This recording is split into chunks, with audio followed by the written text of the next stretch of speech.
Hello, everyone. Welcome to Ghostly Whispers, the place where eerie, chilling stories are told with a touch of sarcastic laughter through a natural, familiar voice.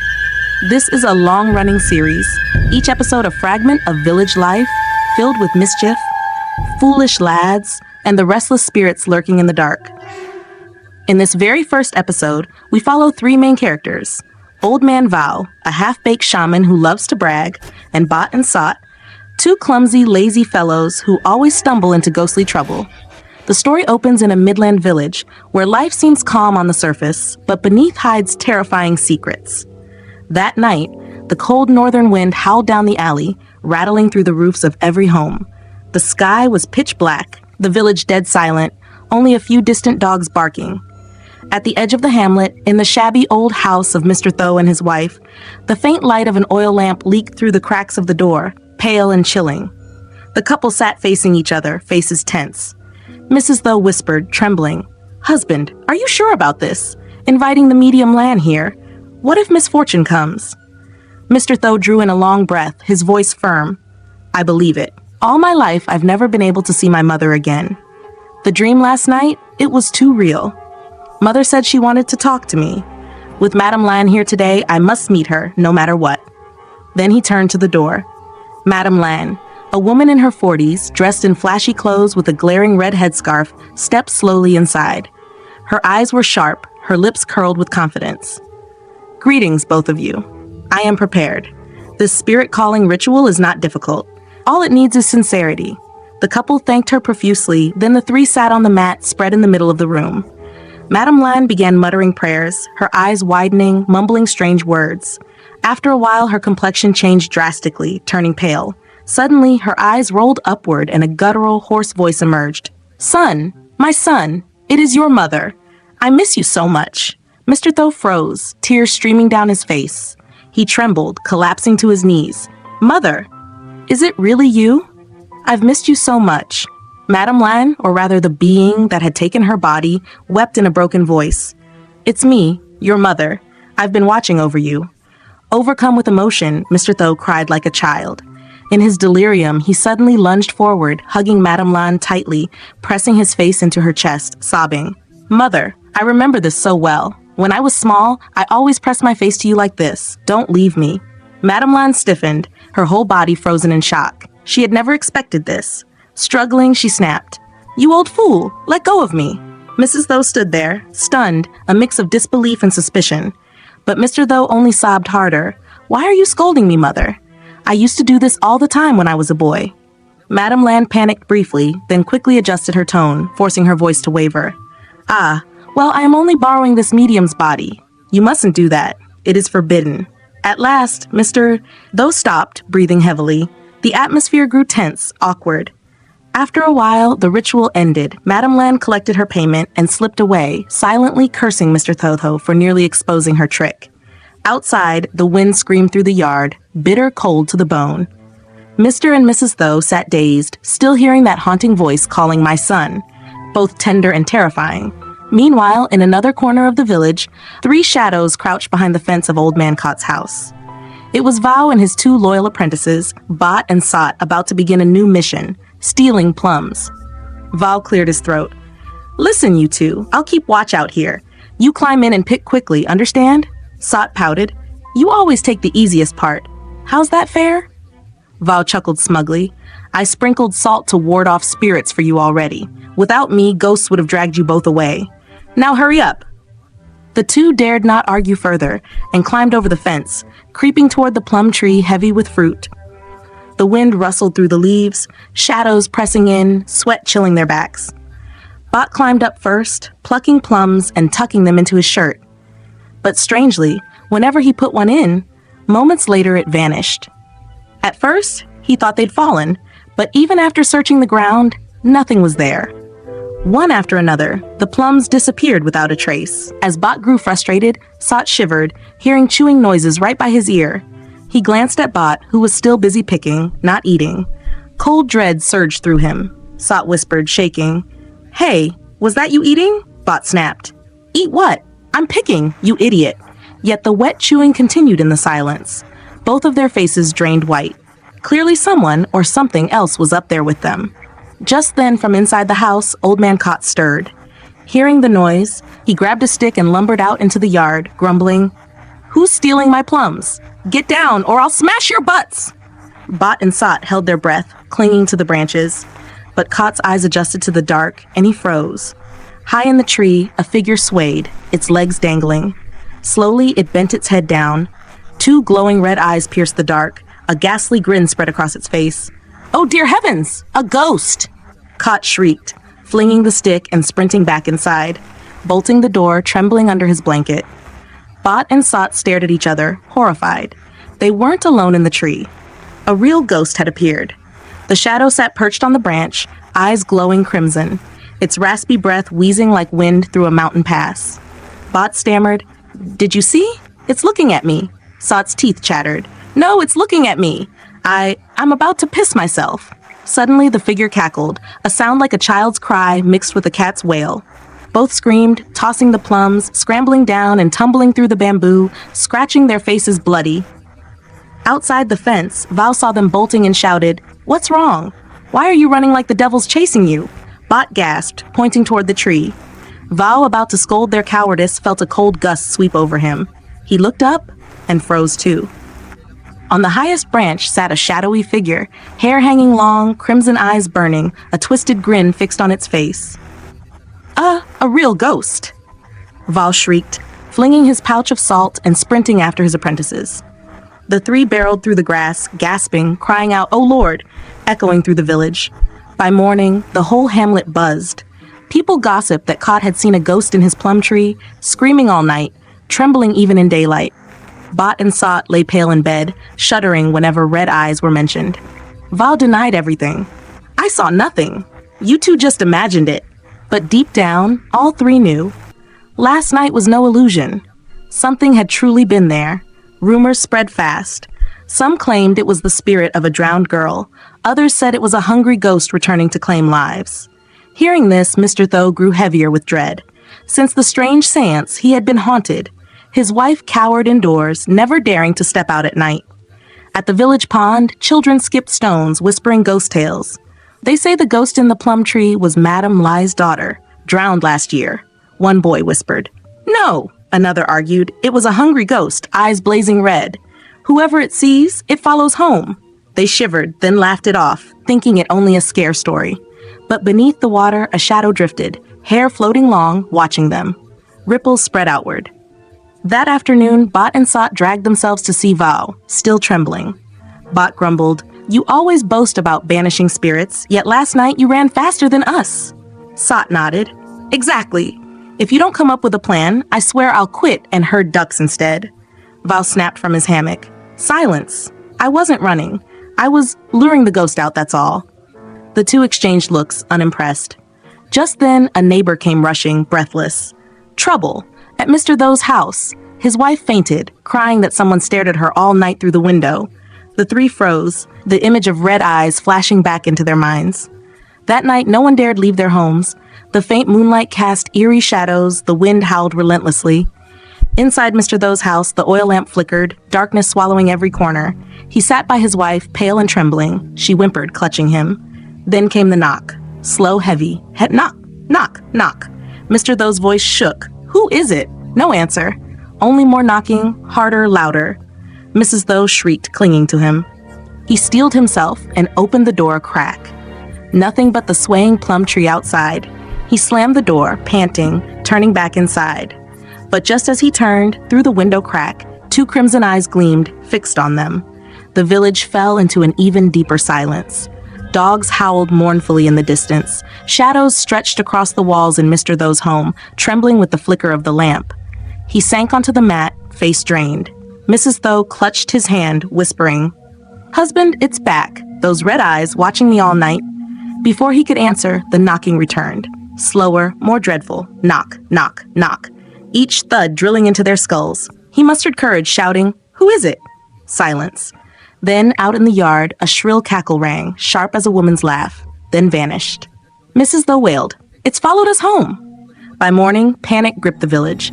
Some swore it was a ghost seeking victims. Others whispered Mr. Ga, Tho had invited a vengeful spirit. They called for Val.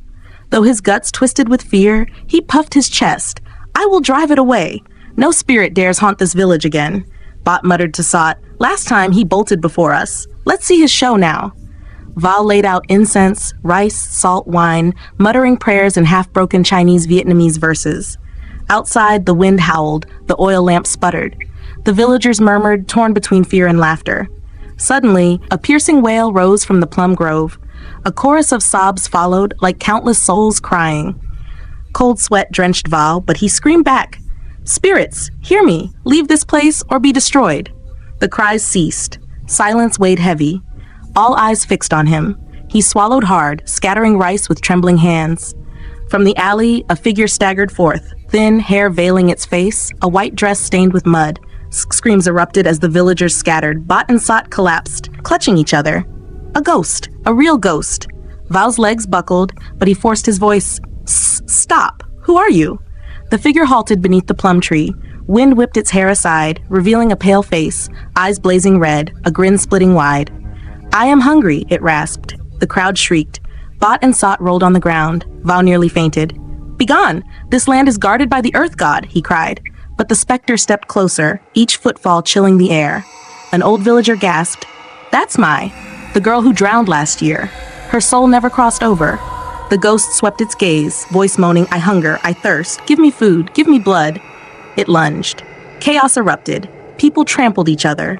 Bot and Sot fled barefoot, Val sprawled, babbling incoherently. That night, no one slept. The tale spread. The hungry ghost had returned. The red eyes haunted every whisper. Mr. and Mrs. Tho despaired, believing their seance had unleashed it. She fainted again and again, muttering, It's at the window, staring at me. Meanwhile, Val, Bot, and Sot cowered in a hut, trembling like rats. Sot whimpered, Master, you said you'd banish it. Now what? It's after us. Bot sobbed, Let's flee the village, let it eat someone else. Val said nothing. For the first time, the fake shaman felt true terror.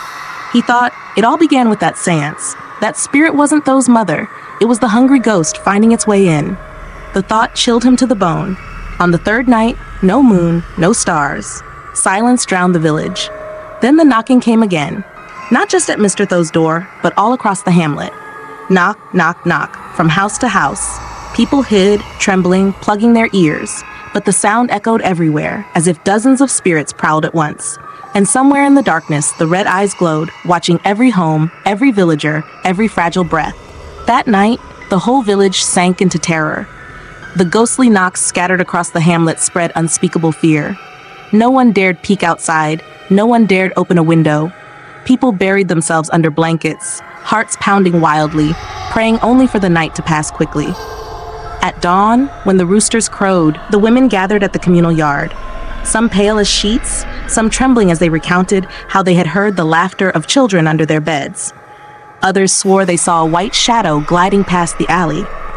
Rumors piled upon rumors. The once peaceful village now felt like a waking nightmare. Mr. Tho had grown gaunt, his eyes sunken deep. His wife looked like an empty shell, always sitting in a corner, muttering, It's looking at me again.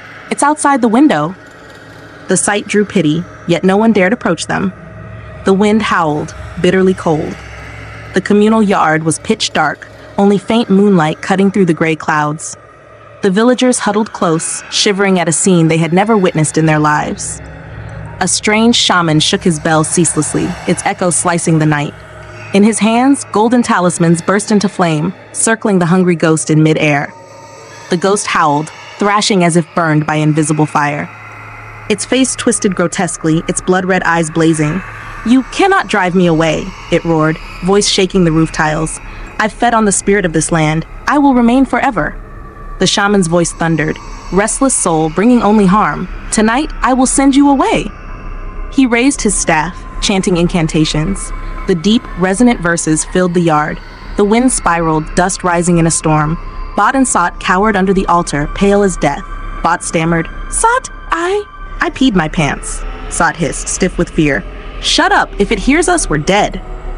Both shrank small, trembling like rats. Old Val sat slumped, clutching his head, muttering, It's over, it's over. A real master has appeared, I'm exposed. The ghost would not relent. It shot upward, then dove toward the shaman. But just as it neared, A blazing red talisman exploded before it, hurling it backward with a deafening scream. The villagers gasped, torn between terror and hope. Some clasped their hands in prayer, others fell to their knees, desperate for salvation. The shaman shouted, "Prepare offerings, pigs, chickens, rice wine, bring them here for the ritual." Men scrambled, carrying chickens, dragging pigs, bearing trays of hot rice. Soon the courtyard was laden with offerings. The shaman cast his spell. The food steamed, releasing a strange, enticing aroma. The hungry ghost froze, its eyes flaring with desire. It snarled and lunged. The shaman raised his staff. "If you want to eat, you must promise to leave this village and harm no one again." The ghost halted, its face warped, its eyes burning. Then it burst into a chilling laugh. "You think a feast can drive me off? Blood. Only blood can sate me." It flung the offerings aside, then lunged at the crowd. Screams erupted across the courtyard. People shoved, trampled, fleeing in chaos. Mr. Though collapsed, clutching his wife, crying, "Mother, save me." In that instant, Mrs. Though suddenly sprang up. Her face was ghostly pale, eyes glazed, lips whispering, "My son, don't be afraid, it's your mother." The crowd froze in horror. Even the hungry ghost paused, glaring at her with burning eyes. The shaman roared, "Beware, it's possessing her." At once, she shrieked and hurled herself at her husband. The shaman hurled a talisman, striking her forehead. She collapsed, unconscious. The ghost screamed in fury, smoke billowing from its form. The battle raged on. The shaman drew a massive talisman, planting it in the courtyard. Light radiated, forming a blazing circle trapping the ghost. "This is the soul-binding seal," the shaman cried. "You cannot escape." The ghost writhed, shrieking, "No, let me out! I must feed, I must live!" Bot crawled out from hiding, shaking. "Master, look out, it's breaking the circle." Sot screamed, voice cracking, "It's too strong, you can't hold it." The shaman gritted his teeth, pouring all his strength into the seal. Sweat drenched him, the light flickering on the verge of collapse. Then suddenly, an old woman appeared at the edge of the courtyard, frail, clad in tattered brown, her silver hair flowing. Her face was gentle, her eyes filled with tears. The villagers whispered, "Isn't that Mr. Though's mother?" Mr. Though raised his tear-streaked face. "Mother, truly you?" The figure nodded, then turned to the ghost. Her voice was soft, yet resounding. "You have suffered long enough. Let go of hatred. Come with me and find peace."